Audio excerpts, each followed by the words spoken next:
wrestling fans, are you ready?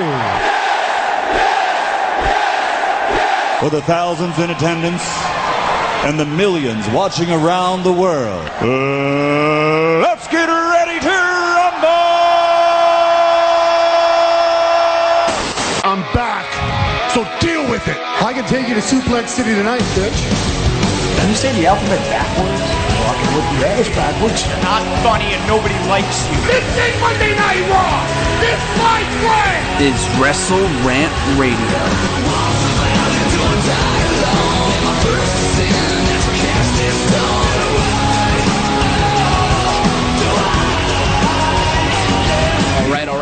All right. Welcome back, ladies and gentlemen, to WrestleRant Radio here today. I'm Graham Juice Matthews for September 8th, 2015, sitting here alongside the one, the only, the legendary RJ Marceau.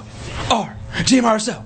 How's it going, RJ? Doing good night, Graham. We got to get that chant going. I was thinking that before I got here. I'm thinking RJ and something like RJ Marceau, but your last name is too long. It's too long. It kind of ruins the mystique. It does. I don't know. We got to get something going. Yeah.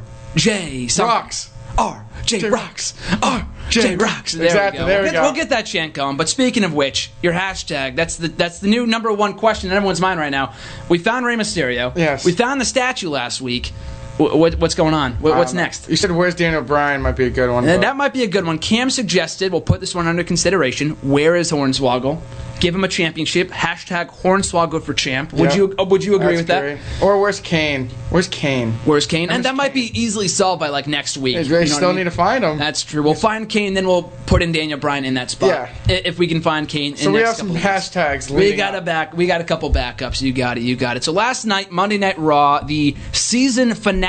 I'm using quotation marks right now because next week is the huge season premiere. And why is that, RJ? Because Monday Night Football starting exactly. And the ratings are going to be in the pooper again. Yep. If they already haven't been in the pooper already all summer long. But I don't know. The show last night, while some people were saying it was like, it's the worst of the year. I mean, it wasn't that bad. It wasn't great, but it wasn't amazing. Yeah, it wasn't amazing. But what were your initial thoughts on the show? It was a decent show. Nothing major, but it was another Raw. It was another Raw. Yeah, just for a September show, and at this point in the year, every single year, it's like it just just the quality just goes all the way down. Like every single year. Last year we had the Bella stuff. The year before that was... Now, I'm not just saying that because I don't like the Bellas. I'm saying that because that was a legitimately awful angle. Kid's covering himself already. And this year it's Ziggler and Rusev, and we'll get into Lana's injury in a couple minutes.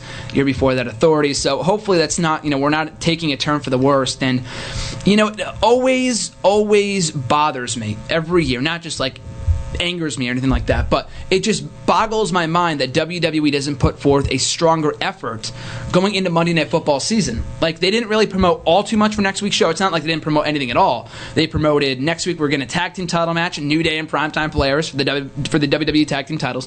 For the Divas Championship, Nikki and Charlotte. If Nikki can win, she breaks the record of AJ Lee and becomes the longest reigning Divas champion of all time.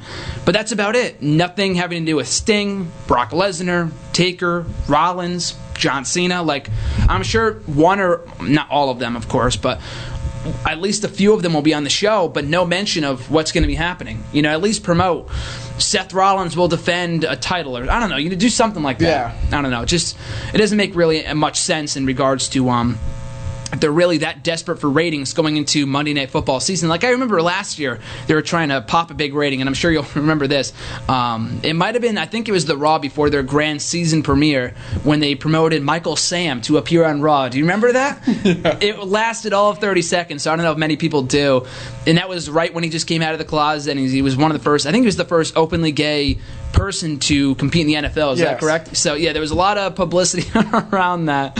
And they pulled him from, like, the website. They stopped promoting it, like, 2 days later. It was like a TNA move. And that's going to light all the TNA fans on fire. But it's true. That's something like from a TNA marketing standpoint, that's something that they would do, and it was embarrassing. So we'll see how the fall season going into the next couple of months, and we'll see how the product starts to shape up. But before we get into Raw, though, after Raw, we had the Stone Cold podcast return to the WWE Network with special guests Edge and Christian. I thoroughly enjoyed it. I'm sitting here wearing my Christian shirt right now. Hashtag one more match. Hashtag Christian for Hall of Fame. But RJ, what were your thoughts on the podcast last night? That was pretty good. Another standard podcast, Stone Cold. They joked around a lot, which is good. Had me laughing a couple times. But no hard-hitting questions. I wish they asked maybe one or two, but it was good for what it was. It was definitely not the worst one yet, but I don't think it was top 3. I think it was good, but it was just kind of like more joking around than actual hard-hitting questions. Yeah, a lot like the Jericho podcast, which a lot of people did not like. You know, people call them a company stooge and whatever. I don't think it's because of Jericho. I think it's because of the guests that he had. Like, there's only so much that you can ask Stephanie. I mean, she went into detail about the stuff with Triple H. Remember a couple months ago, John Cena too, and they were both good. I think just some people really got their hopes up after the Vince one and the Triple H one, where they really went all out and revealed some controversial stuff with China and Macho Man and CM Punk. Like, we expect that from every single podcast. But you know, when you set the bar so high, you can't expect all the subsequent guests to be as good. And I'm pretty sure that a couple months ago they put out some forum or whatever, some newsletter WWE did promoting the upcoming guests for the Stone Cold podcast. And the 3 names that they promoted for the show, which none of have yet to appear, included Hulk Hogan, which is not happening at this point, which I'm pretty sure was supposed to be last month's guest before he got booted from the company, Sting, and The Undertaker. Now, I thought Undertaker would be last month, or at least this month, considering he just returned, but I guess not. Maybe next month. I'm not exactly sure. Sting seems like a pretty likely possibility, though. I mean, he's back on TV for right now. He could very well be the next podcast guest for early October if they're keeping with the formula of doing one each month. But the one last night, though, I thought it was good. Like you said, it was entertaining, not a lot of hard-hitting questions. Some stuff that I didn't know. I mean, the what story is pretty popular, but I didn't know that much detail about it.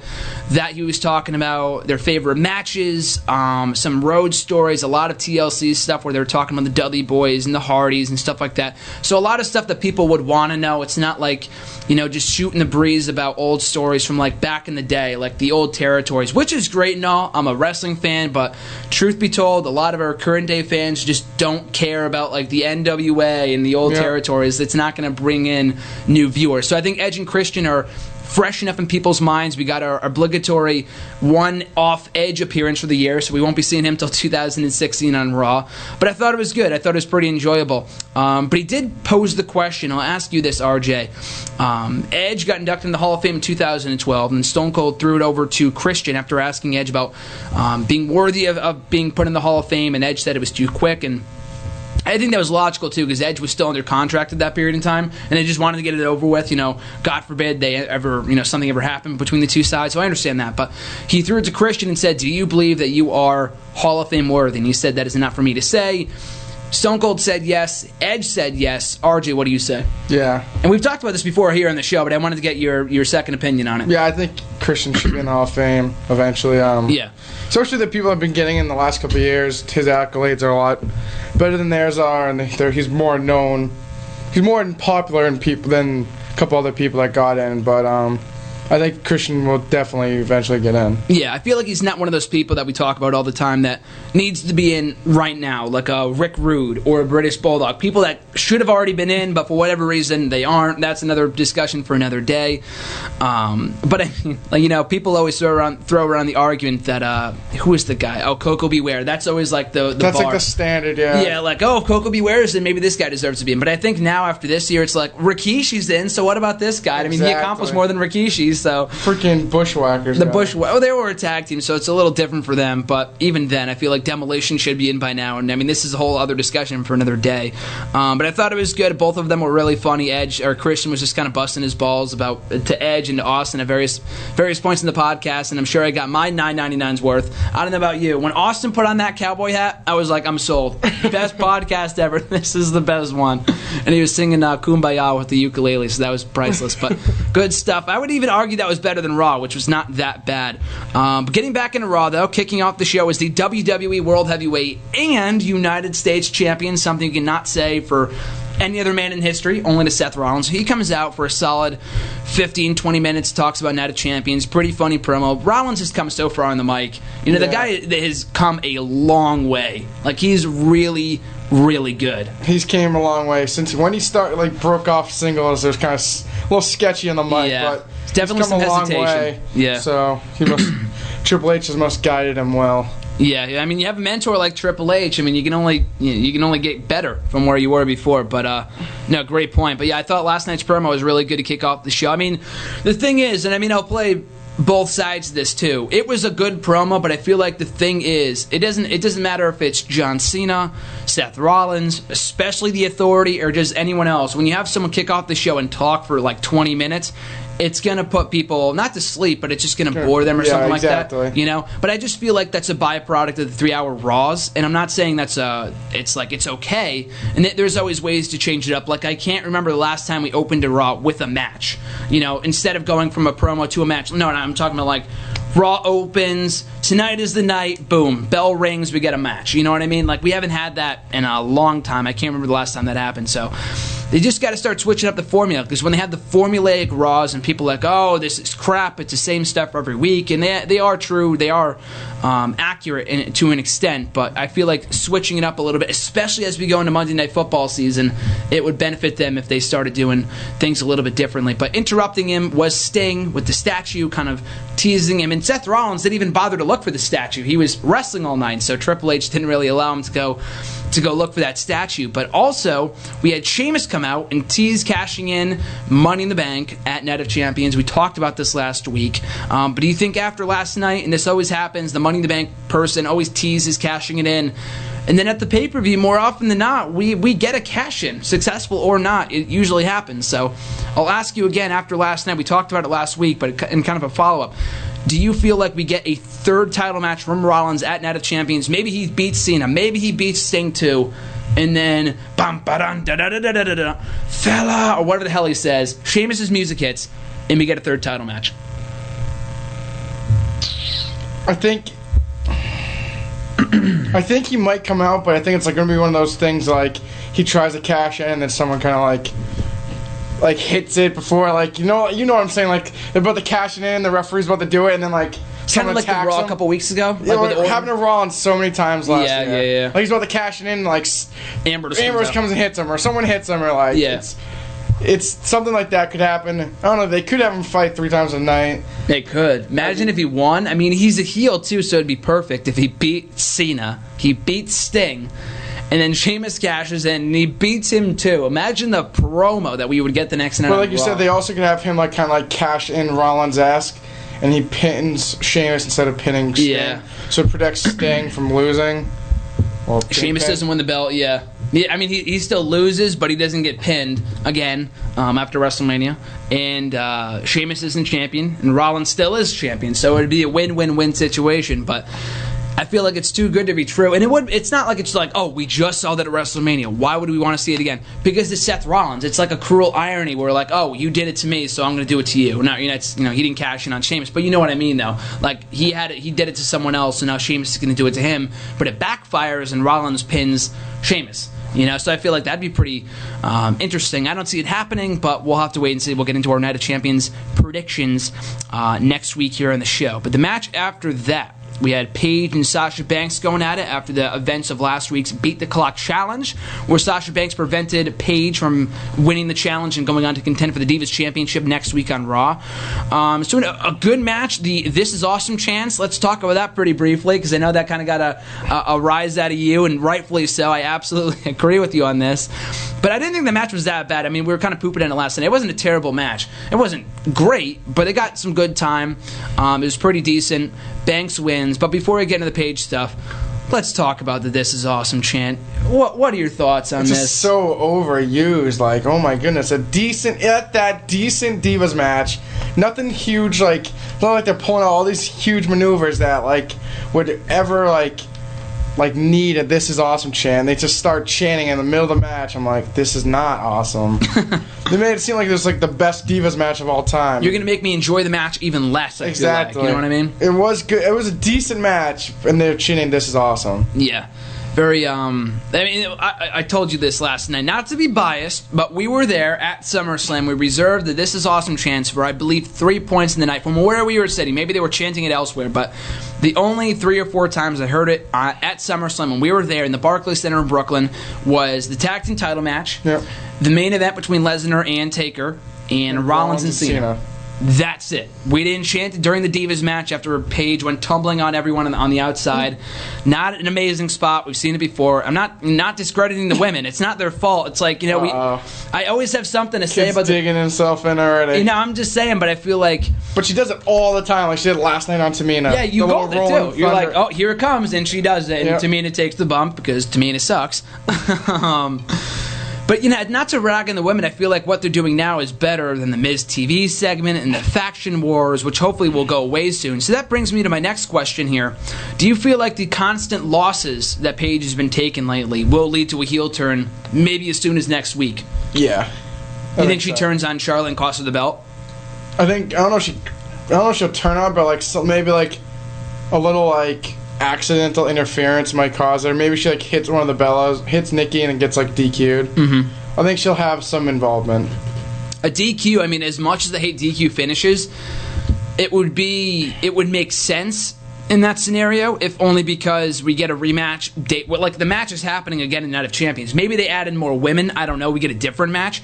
But I would assume that there's some sort of screwy finish to that match on Monday, and then we get the rematch 6 days later at Night of Champions. Easily jump in and be like, I was the reason Divas Revolution started. I deserve a title match. Yeah, make it a triple threat. Paige wins the belt, and you do a match between her and Charlotte. And I don't know where Nikki Bella goes. Maybe she gets a rematch. I don't know. But yeah, I feel like that's probably the best way to go. And I hope they address it, whether it be on SmackDown or Raw next week when she turns on Charlotte.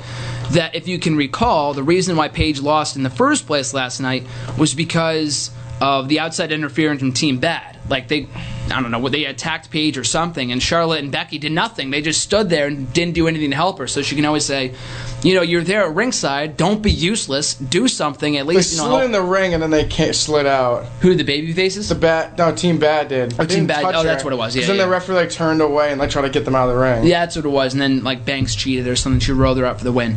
But yeah, Team PCB did nothing and just. I mean, I don't really care at this point. I just want to see Paige go heel, if only just to end the faction wars, because it's not working. I feel like if we just get 9 individual performers out of all these women, you bring back Natalya, you bring back Emma, you bring back Cameron. No, I'm just kidding on that last one. But you can get some great matches out of all these women if they're just on their own. And Charlotte... Hoping to write an article about this because I absolutely agree when you made the statement last night. Actually, we'll talk about it later, but you know what? We might as well talk about it now. We might as well not go in order. But later on, when Charlotte interrupted the Bella Twins to talk about the match happening next week, the promo, I mean, it's not deplorable, but she's not a good babyface promo. Charlotte is. Nikki Bella is not great, but she's come a long way, so I'll give her credit. But Charlotte needs to go heel. I mean, I would have Charlotte go heel over Paige, because as a babyface, she is not good. She's not good. Why would you say she's not a good babyface? Because all she talks about is her dad, and it's so annoying. Does the woo, do it with flair. Do it with flair. Oh my god, I want to throw up. Every single promo. Every single promo. Does not matter if it's even her, we're going to do it with flair. Oh my goodness, I want to throw up. Exactly. I can't stand that. Yeah. Oh my goodness. Just because when you start to shove things down people's throats, that's when it gets overbearingly bad. That's what babyfaces do, though. Exactly. That's why people turn on babyface, because they're just sick of same old shit. Yeah, and Charlotte never really talked all that much down in NXT, so she didn't really have to. And she never really, if you remember, she never really had a formal babyface turn. She just kind of turned a little bit because of that great match she had with Natalya at TakeOver last year. Yeah. She never really had a turn. People just started to like her. So, as a heel, though, with flair. What? She did it with flair. She did it with flair. Woo! Oh my god, I hate the chop still.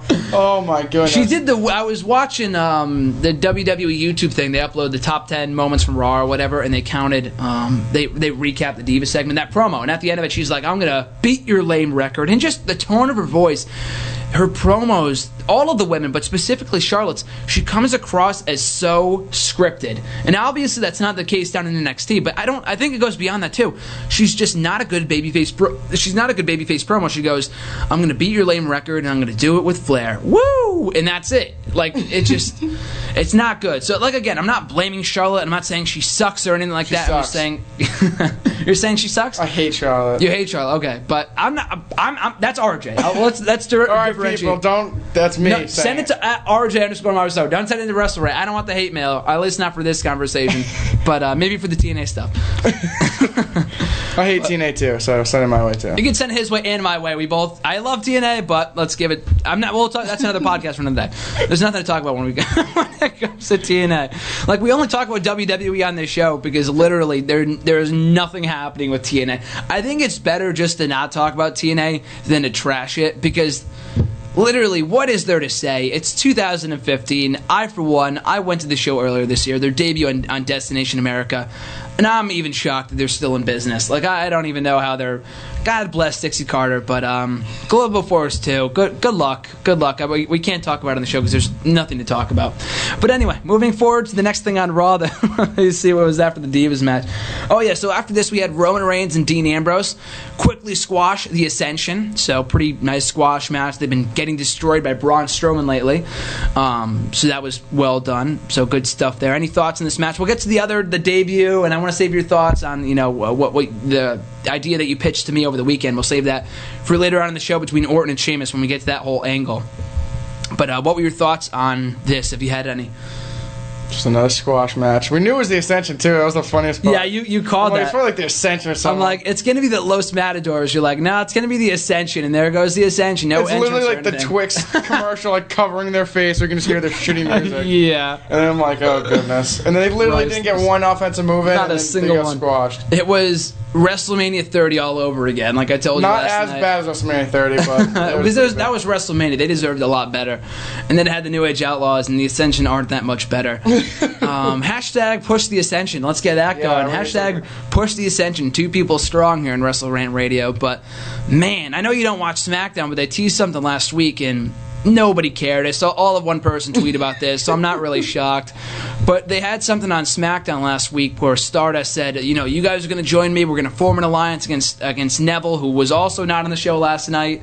I don't know what they're doing with him. And you called that months ago. You said when he gets up to the main roster, he's going to be lost in the shuffle, and you could not have been more right about that. He's had a decent run. It's not like he's jobbing out every week. No, but he hasn't done anything worth noting. No, he had a few. He's had a few good matches that he's lost, and most of them. Yeah. He's like a losing defeat. Like, looks good in defeat, guys. Like, Neville, little guy. Like, he had a few good matches. He's had plenty of good matches. He just loses. He just doesn't really have any good storyline consistency. He's never on Raw. Comic book, the superhero era, or whatever. Welcome to the Altitude Era. That's all he's got. The only guy he's like beating in a feud, Stardust, and no one gives a crap. Maybe once or twice with King Barrett, but everyone beats King Barrett. Ask our truth. Everyone beats King Barrett.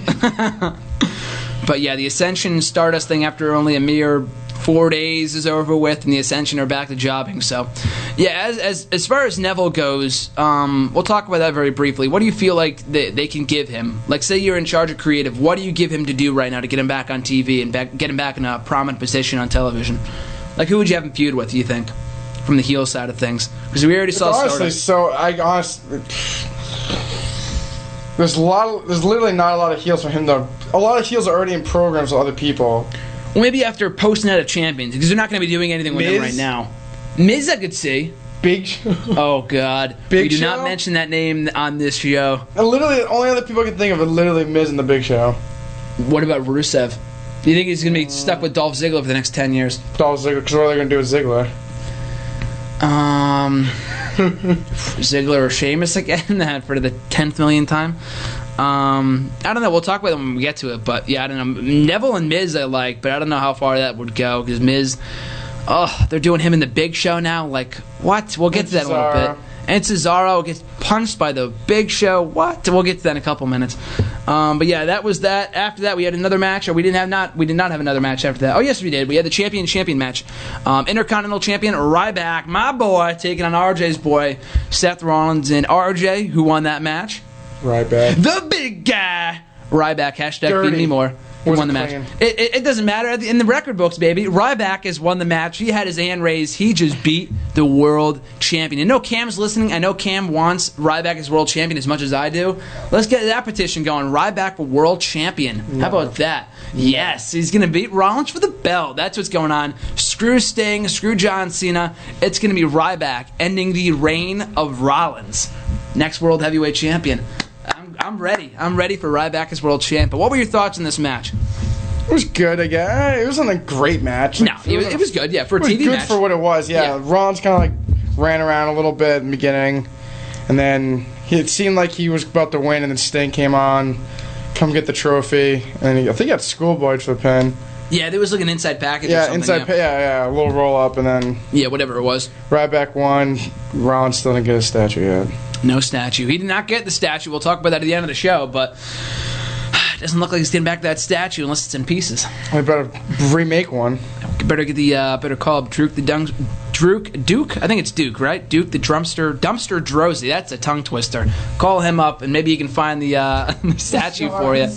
The what? The shards of the shards of the statue. Yeah. So that was a good match. Yeah, for a TV match it was pretty good. Ryback gets the win. Sting with the distraction. Yeah. So Ryback wins the match, and Rollins.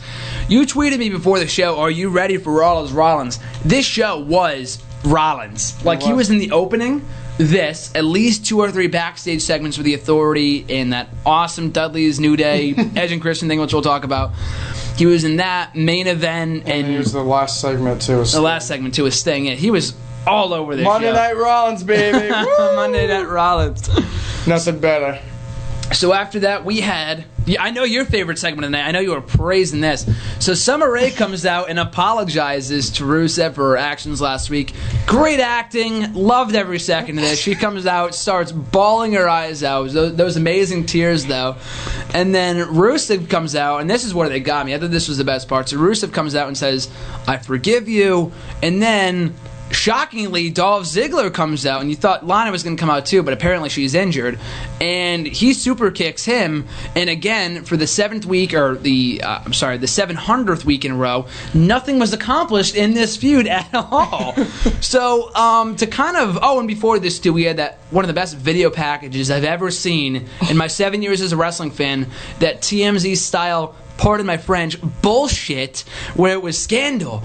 What was it? Where they said Scandal. Oh my. Oh gosh.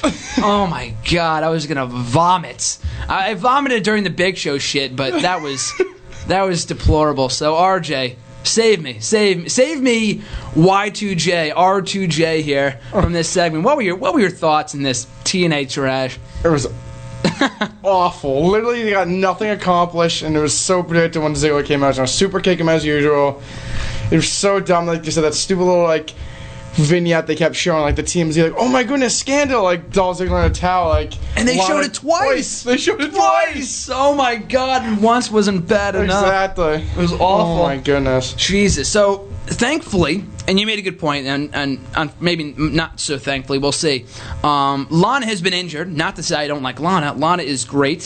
Fine specimen she is, but she will be out of action with a wrist injury for the next 4 months, which means hopefully this feud will end. Unfortunately, we're getting Ziggler and Rusev again in Night of Champions, which I'm sure, even though it might be a Hell in a Cell match, as you said, it's still going to end in a double DQ or a no contest or a count-out or whatever the hell they go with this time.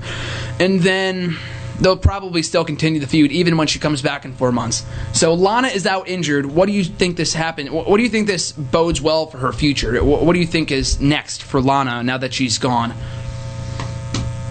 She's going to pick up the pieces where they left off. When she comes back, you think? That's typical WWE. Push this feud until she comes back. Until WrestleMania.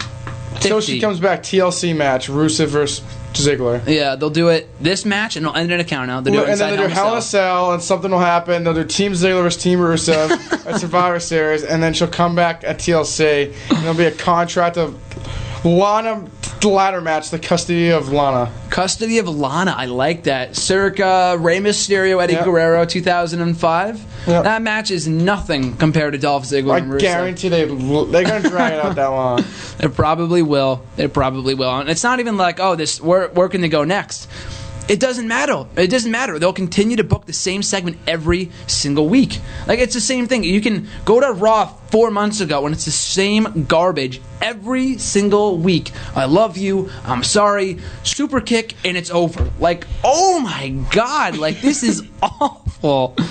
Oh my god. And the acting never gets any better. And then the acting is just... I've run out of adjectives to describe how bad this angle is, and it's deplorable. Like I said, Lana getting injured does not do this match any justice. We have a week and a half away until Night of Champions, but we're getting the match anyway because they need to get these two guys in the show. So I guess they're doing the match, but by God, oh my God, the show is this one segment is killing this entire program right now. It's killing my interest in Raw, and I love wrestling, but I tune into the show like my heart sinks when you sent me that text a week ago saying, "Look what they booked for Raw tonight: Rusev and Ziggler Part 32." Oh my God, like you're advertising that stuff, but you don't advertise like Owens and Cesaro, like. Really, people are going to tune into Raw to see this match over, like, Seth Rollins and Ryback? Like, I don't know. It doesn't make any sense, but I guess it's better left. We've already ranted about it enough, but I would go on more with it. I would rant more about it. This is WrestleRant Radio after all, but I've literally run out of adjectives to describe how bad this storyline is right terrible. now. It is one of the worst storylines of all time. Not even of this year. All time. Yeah, in the last, 10 years. Easy. Oh my God, that's awful. So moving on here, we get into. This is a great improvement. So we had a very fresh matchup next, coming off that amazing segment. We had Randy Orton and Sheamus going at it once again. My favorite match from SummerSlam, and this match was just a bore fest. Oh my God, I like Orton. I really like Orton. I think Sheamus is so much better as a heel, but oh my God. End this feud. Get that trending. Hashtag end this feud with Randy Orton and Sheamus. They've wrestled like a million times. Over the last 5 years, it's the match that will never end. They might as well book an Iron Man match until the end of time, until both guys die. At least we know that match will never end, because they just keep on booking the same stuff every single week. Oh my God. What were your thoughts on this match? It was way worse than their SummerSlam match, and there's no need for it. Sheamus already beat him clean then he loses. Again, clean. He loses clean. Clean. It made no sense. Now they're going to just keep the feud going. Oh my goodness. Do a best out of 100 series. Just save us the agony. At least they'll know the matches are going to be booked. It makes no sense. Makes absolutely no sense. We've seen this match as many times as we've seen Rusev and Ziggler. More, like times 10, which is even worse. It's so bad. The last night's match was horrible. Oh my God. So after that, though, we did have a pretty cool segment. We had Randy Orton getting attacked by the Wyatt family, including Luke Harper, Bray Wyatt, and your boy, Braun Strowman. The Black Sheep. The Black Sheep. So it looks like a Night of Champions, Randy Orton will be the third mystery partner for Dean Ambrose and Roman Reigns, which I will say I did call several weeks ago, because I would love to see Wyatt and Randy Orton. Just saying, despite the spoiler that it would be Baron Corbin, I predicted Randy Orton. I predicted that right here on the show, just saying. But anyway, the spoiler, quote-unquote spoiler, it was leaked over the weekend, or at least rumored, that it could be Baron Corbin. So let's say Orton was, quote-unquote, legitimately injured last night on Raw, and they only attacked him because they saw him conversing with Ambrose and Reigns. They bring in the NXT standout, Baron Corbin. RJ, how would you book this? Well, how I had this booked to Graham was have Reigns and Ambrose, I don't know, somehow they're facing Wyatt and Harper. They take out them two. Strowman takes out Reigns and Ambrose. JBL or Cole say, "Oh my God, this guy's a monster. Who's gonna stop him?" Oh, JBL would be like, "This monster, he's on fire, exactly. Flying monster." And then you go, dun, dun, dun, dun, dun, dun, dun. Hear the little motorcycle rev, yeah, and do the spotlight come on him. Oh my God, people would go nuts. Corbin comes out, drops Strowman at the end of days. That'd be nice. I just think he's like the most believable guy to take down Strowman. The most like Randy Orton, can't even beat Sheamus. He got demolished by them last night. So no, you make a good point. I love Orton. Like I said, I love the possibility of them going to Orton and Wyatt at some point in the near future. But you make a great point that the whole point of this match, Night of Champions, and adding a third member, is that whoever this third guy is should be able to take it to Braun Strowman. I told you over text it could be Apollo Crews. Way too soon, though. Samoa Joe, like you said, should win the NXT title first. Like that idea as well. Baron Corbin, not his biggest fan, but after you booked that segment to me, you won me over with that scenario. My only one gripe with that one segment was that I would save the end of days for the pay-per-view. Yeah. Or even beyond that, because that's a big spot. Braun Strowman is a beast. He's humongous. He's a monster. The former Rosebud himself. Oh my God, a complete 180. Thank God we didn't get Leo Kruger in the stable instead, It could have been 10 times worse. I mean, I like the idea of adding Leo Kruger in there or a Bo Dallas. I mean, you even could do that. I feel like they could add more members and make this kind of a Ravens Flock-esque group. You know, especially when they bring back Rowan. Rowan should not, and I repeat, should not be feuding with the Wyatt family. No one wants to see it. No one cares about him as a babyface after they ruined him against Big Show and RJ's favorite match of all time, the Stairs match at TLC 2014. Dude, how do you know? That was my favorite match of all time. I know you've been watching it every day on repeat on the network. I know. I saw it when I came in yesterday to watch Raw at your place. But yeah, Rowan should be a part of the family, not against the family. But that said, I'm sure they'll be doing a WrestleMania match between the Black Sheep and the White Sheep. Main event of WrestleMania 32. So, hashtag... It's going to be at Survivor Series. Survivor Series? Black Sheep versus White Sheep. Oh my God. Team Black Sheep versus Team White Sheep, and then Team Ziggler versus Team Rusev.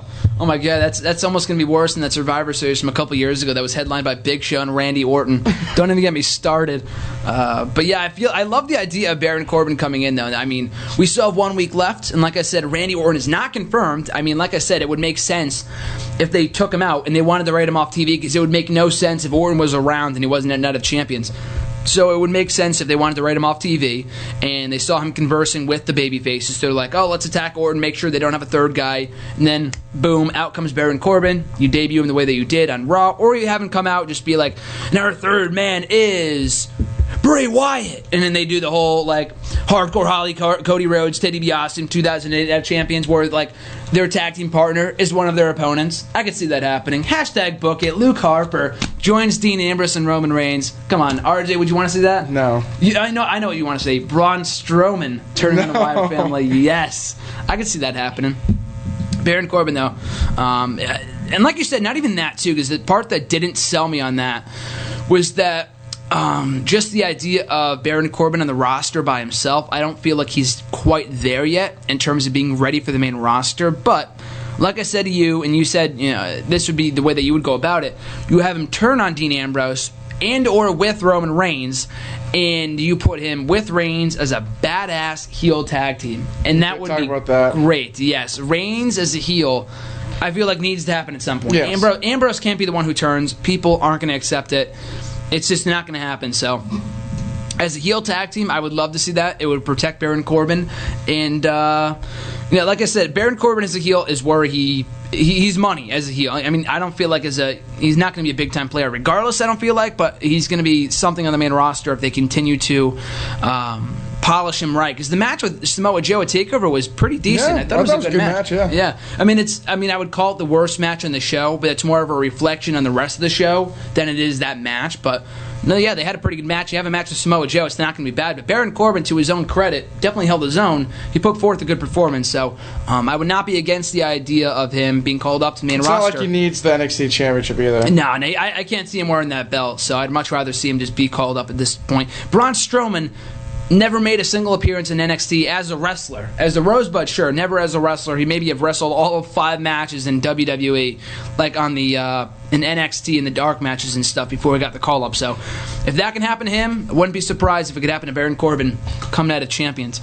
So in between that, I forgot to mention this, between that awful segment between Ziggler, Summer Rae, and Rusev, and then that match, we had one gem on this show, which I thought was amazing, the backstage segment. Seth Rollins coming through, where's my statue, gets confronted by the New Day, and the New Day comes out saying, oh, we can help you find your statue, whatever. And they're like, you want to know why we can help you find your statue? He's like, why? And they're like, because New Day rocks. And then Seth Rollins, he's like, why? Why did I say why? And then in come the Dudley Boys. Oh no, and I'm sorry, not the Dudley Boys. Edge and Christian, kind of playing off the whole thing, which I like. I'm a sucker for revisionist history, just acknowledging history. And they talked about how he almost broke his neck last year and whatever.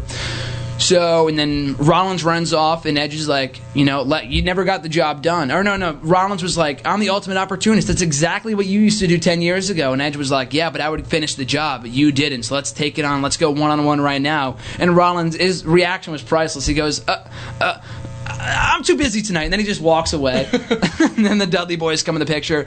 Place goes crazy. You get the New Day, Edge and Christian, the Dudley Boys. Big E eats a kazoo halfway during the segment for whatever reason, and they just start chanting, "Get the tables, get the tables." Great segment. What were your thoughts on this? It was a good segment. Like you said, they kind of played back on history between Edge, Christian, and Rollins. Rollins kind of gets away, trying to look for the statue.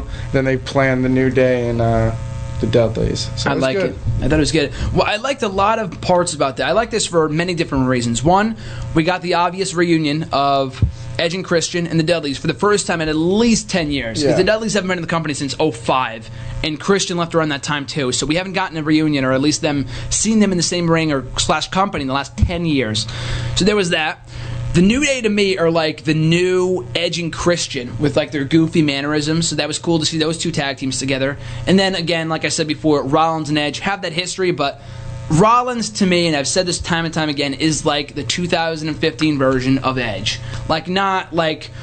You can't do live sex on Raw and stuff like that, unfortunately, but he pretty much does everything else. You know, he's not an Edge ripoff, but he's his own version of Edge. He is the first Seth Rollins. Exactly. So that's why I love the segment. But because of that one segment, you got a lot of chatter on social media in regards to the Hardy Boys. And even before that, there was a poll that WWE put out earlier in the day on their website saying, who would you, basically in so many words, who would you mark out most for returning to the company? They had Kurt Angle on there, Jeff Hardy, and Matt Hardy. They were two separate options for some reason. They had Jeff Hardy, Matt Hardy, Scott Steiner. They had Holler if you hear me. Oh my God! I would love to see him back in the company. I love Scott Steiner. They had a few others too. Shane McMahon was another one, and maybe somebody else. But yeah, I mean, it seems like a lot of people. The Hardys, their TNA contracts hopefully running up in the next year or so. Would you want to see the Hardys back in WWE?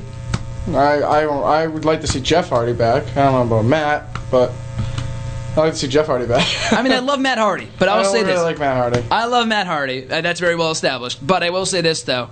There is much more money in it. I'm not saying Matt should come by on his own. He's not going to return on his own. I would love to see... If he came back on his own, I would be happy. But majority, though, it'd be okay. This is cool. Maybe for a one-off in the Rumble. Like Bubba Ray Dudley. Remember how he came back by himself this year? But he's a bigger star anyway than Diva and SC and TNA. But anyway, I think it'd be cool if we had both of them back in the fold.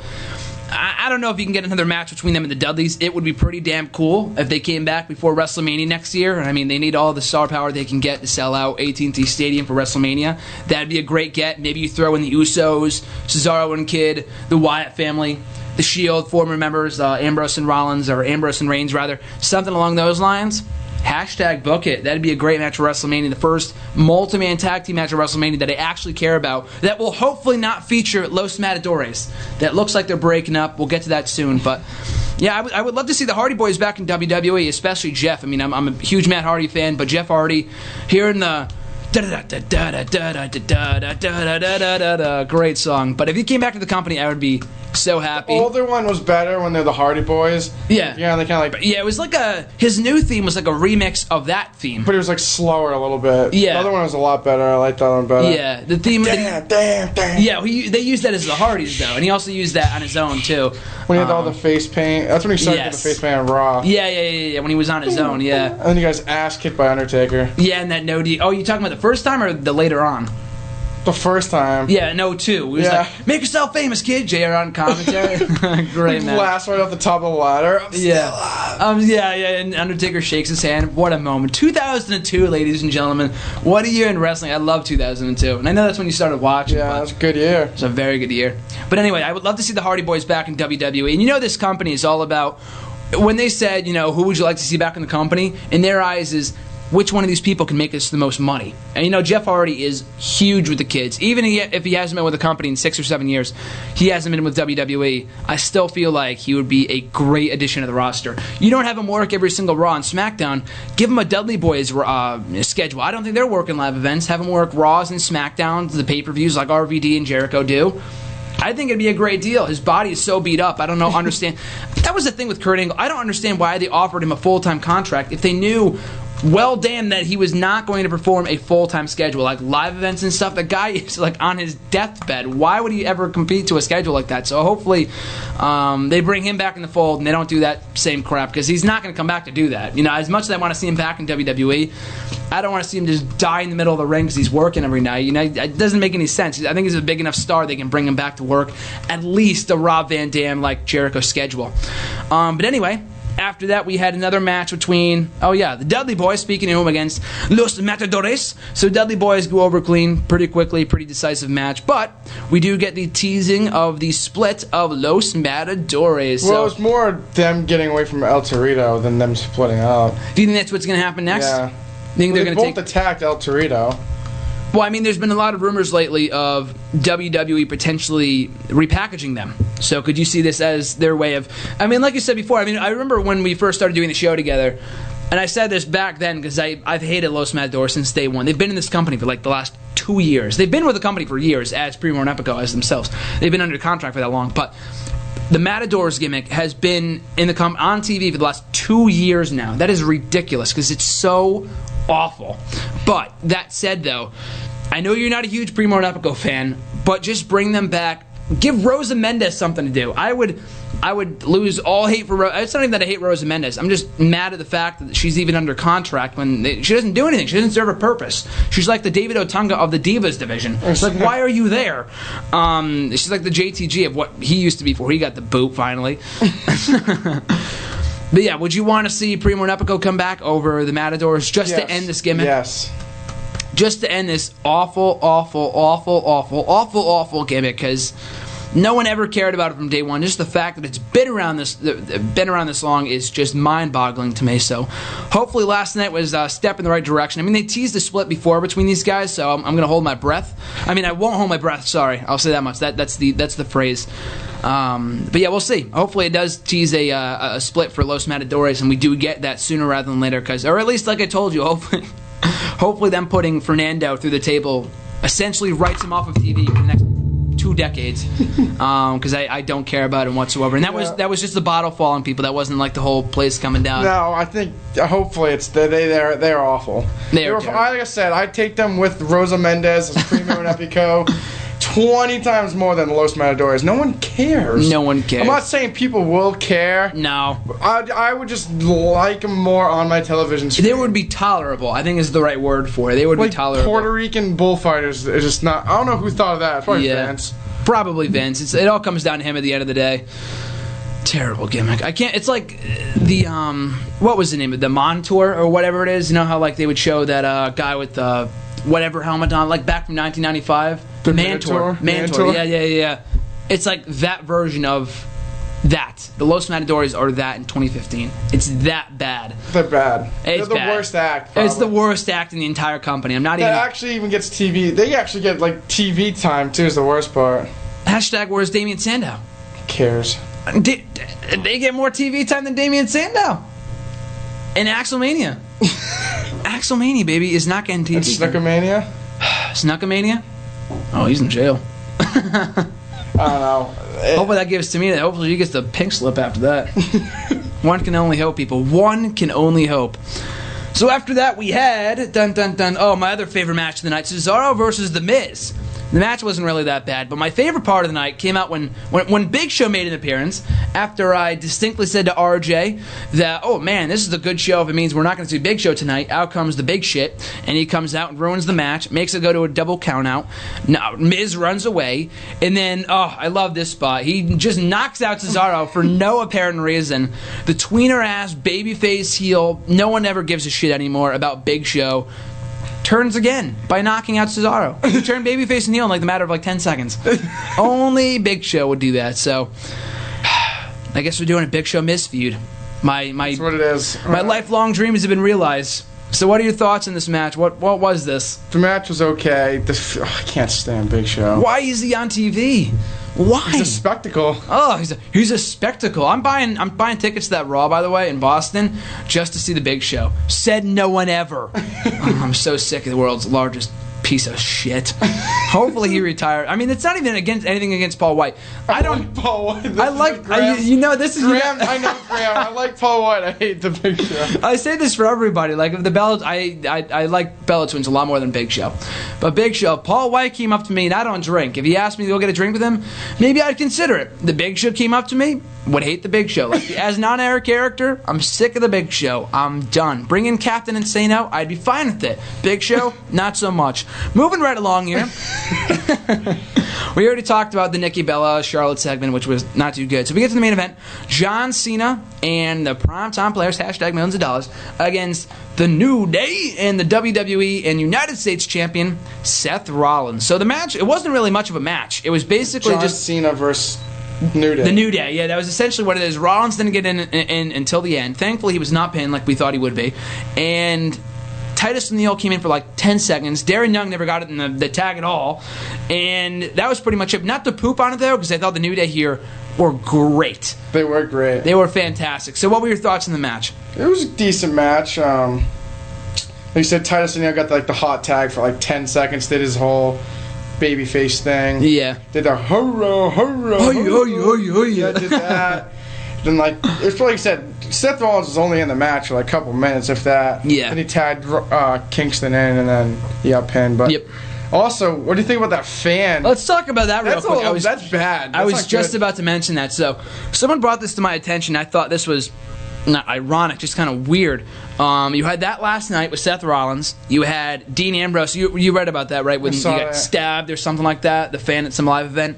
And then Roman Reigns in the briefcase situation from a couple weeks ago. All three members of the Shield getting attacked for some reason. Seth Rollins getting attacked. No, but they all had to do with fan incidents. You know what I mean? It's a conspiracy here in WWE with the former Shield members.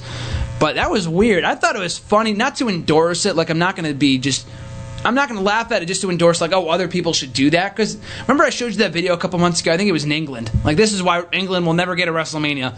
It wasn't one guy. It was like 3 people. Like, remember I showed you that? It was one guy, 2 guys actually. They went in the ring. Wrestled in the ring. And then one of them hit like a rock bottom on the other one.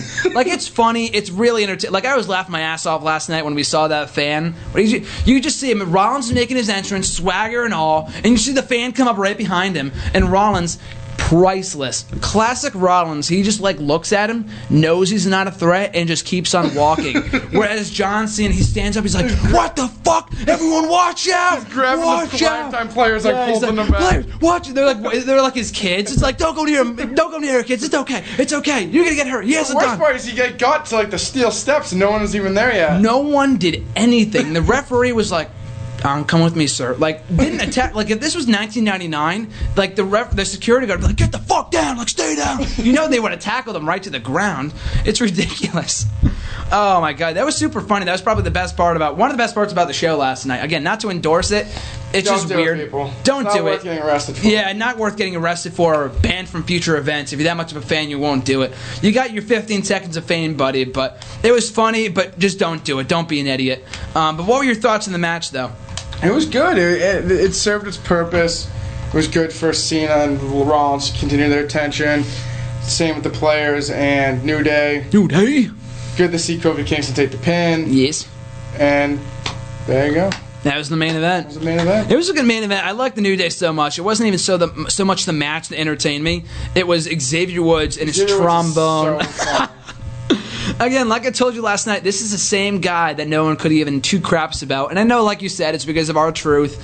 And if you get paired with R-Truth or Santino off the bat, you're just dead from the get-go. But, man, that guy went from doing absolutely nothing a year ago to being a part of at least one of, if not the single most entertaining act in the entire show. These guys are so great as heels. And, I feel like they're going to turn them babyface at some point because they're just so over at this point. Like at SummerSlam... I know it's Brooklyn, but at least 90% of the crowd was chanting New Day rocks. They were super over in front of that crowd. It gave me chills listening to it. Not as over as Rollins, mind you, but they were still pretty over. It's just a smarky crowd. Smarky crowd. That was a great crowd that night, especially when Rollins came out. Got a star treatment. Star. The Finn Balor star with 5 hours at the end of it. Star treatment for good old Seth Rollins. So that wasn't the end of the show, though. That was not the end of the show. Fan gets taken away, match is over. Sting appears at the top of the Titantron with the statue. Third time of the night. If I was a paid member of this audience and I never got to see Sting in person, I'd be a little frustrated. I wouldn't ask for my refund. I mean, I would go to Raw regardless. Yeah. But I'd be a little frustrated I didn't get to see Sting live. But anyway, so he shows the statue. He said, couldn't find me in time, didn't bother looking for me, so I'm going to trash it. And acts a little goofy, pushes the thing in the garbage can, and much to RJ's dismay, the statue has been destroyed. So the statue is no more. Rollins cries to end the show, and that was it. So RJ, rest in peace. Seth Rollins statue, 2015 to 2015. Any final thoughts? Any final memories that you have of the statue before it's put to rest? They need to rebuild it. Need to rebuild it. Do you see the Instagram post that Seth Rollins put up? I don't have an Instagram. I just saw it in one of the dirt sheets.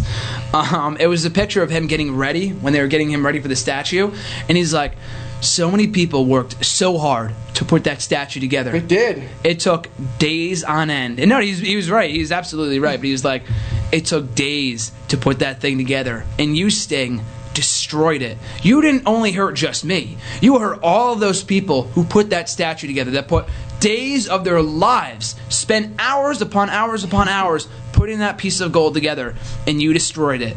In light of those people, I'm going to do it for them. That I'm going to destroy your legacy at Night of Champions, something like that. And it says I have it right here. Yeah. So much damn work went to that statue. Not just me, but the casters and crafters. All of WWE played a part. Sting robbed us all, and now at Night of Champions, I'm going to redeem us by taking his legacy as compensation for my statue. It's perfect. But honestly, I just like, they wouldn't make this whole thing just to ruin it. I feel like that's like... They hopefully they made like a copy, because if I'm Seth Rollins, I'm like, I kind of want that in my house. They definitely didn't do all that just to ruin it. Yeah, no, I'm sure they have another one or something. They better. Hopefully bring that statue out. What? Bring that statue back. Hopefully, if 20 he years wins at Night of Champions, they get a new one. That should be the stipulation. If you could survive both matches in Night of Champions, Rollins, you will get a new statue, and then Undertaker comes back and destroys that one too. No. Yeah. Kane comes back and destroys that one too. How about that? Yes. No. Hashtag book it. Hashtag bring back the Seth Rollins statue and destroy it again. Yes. How about that? But we talked about this before the show. Sting. I'm not pooping on Sting. I'm not one of those people that says, oh, WWE destroyed Sting. But we talked about it. I want to get your thoughts on it. Do you feel like he was a little too goofy for his own taste last night, for your own liking, Sting last night? Too reminiscent of the Joker Sting. From what they've had him debuted as, kind of like they started off with I don't know, scary, but like the vigilante. Yeah, the vigilante. Stupid too. I hate the vigilante. Yeah. Like he's kind of like mysterious. Yeah. He's dark. And then out of nowhere now he's just like goofy and like joking and not scary or mysterious anymore. He's just like talking a lot more than he should be. Yeah, he's not like. It's just like he was like kind of like the Undertaker, like mysterious, talks not a lot, like he's gets an the point enigma. across. Exactly, gets the point across. His promo a couple weeks ago I thought was poop. The Triple H one was terrible. Last week? Yes. And the then Triple H kissed my ass promo is essentially what it was. It literally I thought it was good, but I thought that just the logic didn't make any sense. Oh my goodness. Triple H beat me fair and square at WrestleMania with DX and a sledgehammer. Like, but that's okay. And then it's last okay, night, like I said, he was just goofing around, like pushing the statue in, and then he like jumped on the dumpster, or the dump truck. I could have sworn it was Joker. And he was like, woo! Oh yeah. Yeah, it looked like Joker Sting from TNA again. Not to crap on TNA, simmer down, TNA apologists. But yeah, I think it was. He started out as so mysterious that I think it'd be better off if they just had him. I mean, I said before when he first debuted, not to have him talk, because I didn't think he was that good of a talker. But he is a pretty good talker when he's given like stuff that he can sink his teeth into, not the stuff that makes no sense. Like what that creative gives him. Like, I lost to Triple H at WrestleMania, but he's a man. He beat me with the sledgehammer. He's a man. Like. Well, he didn't acknowledge that. What? He didn't acknowledge the interference or anything. No, of course he didn't, but it was just dumb. So hopefully, I'm not one of those people that's going to say they ruined Sting, but just last night, a little bump in the road. We'll see where they go next week with him. Do you feel what do you think? Okay, here's the thing. What do you think if he loses clean at Night of Champions? What do they do with him after that? What does that do with his, like, WWE? Like, he's 0-2, lost to Triple H, dirty, but that if he loses clean to Seth Rollins. Still, a loss is a loss. The thing is, I think he's just such a big name, it wouldn't really matter. That's like people say, like Cena. He's established. Exactly. He's already a legend. It's like if Cena lost every match, it still wouldn't affect him. Exactly, yeah. But it's Cena lost. No, yeah, exactly. It's Cena. Cena wins, LOL. If you're over enough, you can lose and still be over. Ask Dean Ambrose. That's why the John Cena feuds never pan out. I mean, Owens is over. All these people that he faces are over, but they're not established. You know what I mean? They're going to be over while they're feuding with Cena, but after they lose to him, they're not going to be as over. That's Wyatt. That's Rusev. That's Owens. Exactly. So you never have someone face Cena when they're not like already someone established. I can't remember one instance where he's faced an up-and-comer, lost, or beat them, and they've been okay. Or they were already established. Like when he beat Rollins last year, he was already at the top heel. So it's exactly. He was with the Authorities, so it didn't even matter. It was like Mr. Money in the Bank too. So he was fun. He was gonna win that belt anyway. That's the last only up and comer I can think of that he actually beat and like they didn't suffer. In the last several years, yeah, exactly. I'm waiting for Daniel Bryan to get back, so give Cena back his win over him too, and retire Daniel Bryan. Calling it right now, that's probably what they'll do. But yeah, with Sting though, I'm not gonna say he's gonna be ruined if he loses the Night of Champions. But I don't know what you say. If he loses, it's not going to be clean. It's already a given. No, yeah, they'll probably have Kane interfere or something like that. Like Sheamus interfere, then like he'll be fine. Yeah, he'll be fine. WCW people need to get over it. Exactly. The 10 WCW fans that are left, I know all of them left. TNA fans are left too. They're going by the wayside. And we already I'm building a memorial. I'm digging my ditch for Seth Rollins statue as we speak. But right next to that, RIP TNA. 2002 to 2015. I'm being completely serious. If they can't find a TV deal in the next couple of weeks, they're totally screwed. So we'll have to wait and see. We'll talk about that when we get to that to the ultimate death of TNA if it comes in the next month or so. Jeez, but kids digging the grave now. I'm digging the grave. I'm just gonna keep on bashing TNA until people just keep on calling me out for it. It's so much fun. Kids not drinking the Kool-Aid anymore. Not drinking the Kool-Aid, but I'll buy my tickets to TNA anyway come next month. They're going to be back in New York City. I'll poop it all next month. I'll buy my tickets. No, I'm just kidding. I probably will, though. I probably will buy my tickets. I'll be at Bound for Glory at North Carolina. I've already bought my tickets. Bought 2 tickets, so you're coming with me. You ready? No. Yeah, let's go see EC3 and Justin Gabriel in the main event of Bound for Glory. I'm so ready. You want to see Chris Masters in the main event? That's TNA. He's going to be at a high school gym, too? Yes, I'm going to meet Chris Masters. Northeast Wrestling, guarantee you will pull a better crowd than Bound for Glory ever will. I'm calling that right now. I'm going to Northeast Wrestling hopefully back in actually they're going to CT in November.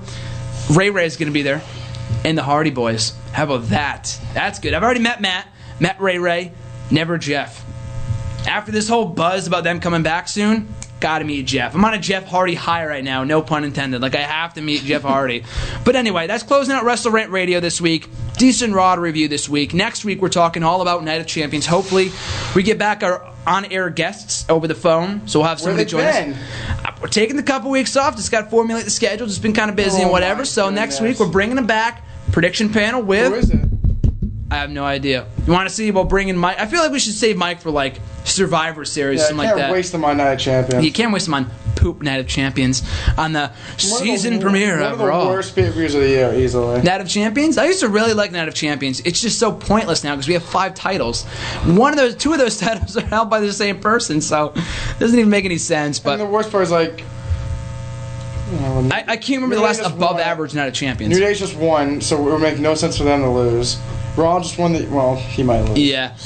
There's a lot of people that I could see the title changing hands. It's just we get title matches on every pay-per-view anyway. It's stupid for Ryback because literally he still doesn't even have a match yet, and Night of Champions is in less than 2 weeks. We know the match is going to be Ryback and Owens. It has not been confirmed. They like to wait until like Saturday night, like Ryback and Owens happening tomorrow at the pay-per-view. Like, well done WWE. People that check the website at 10 o'clock. Other than me, of course, on Saturday nights are going to know about this match. So that's going to close out the show. Let's close out the show. That is it. This is boiling hot in this room right now, so we're going to get the hell out of here. But before we do, RJ, your plugs.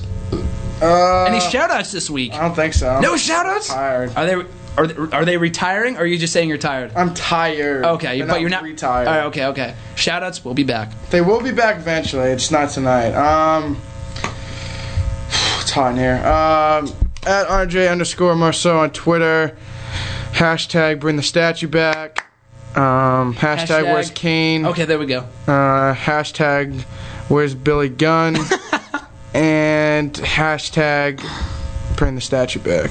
Statue back. It's coming back. It better be back. That's all I'm saying. If there's no statue, I'm gonna stop watching wrestling. Would Raw? That's what my list is right now. If the statue is not brought back by Survivor Series, I'll stop watching Raw. Well, that's it. That's our prediction right here. That's our ultimatum for the rest of the semester here on WrestleRant Radio. So, what would you do if next week's Raw featured the return of the statue, Kane, Billy Gunn, and Daniel Bryan? And Rey Mysterio? What would it be the best Raw of the year? Easily. Damn straight it would be. But we're talking all about it next week right here in WrestleRant Radio. We're breaking down the 2 title matches and Night of Champions.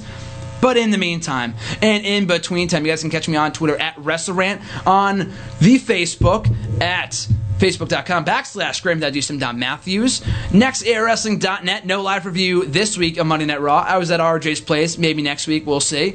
And finally, last but not least, listen to WrestleRant Radio live Tuesdays every single week, 9 o'clock Eastern, 8 Central Time. RJ, you got to say it with me. Live365.com. God damn it! I said Live365. I didn't say .com. All right, do it. Let's do it again. Botch. Erase that. Take that out in the recording. Live365.com/stations/ECTV7-3. Boom! WrestleRant Radio, guys, back next week. Thanks for listening, and we'll see you next week.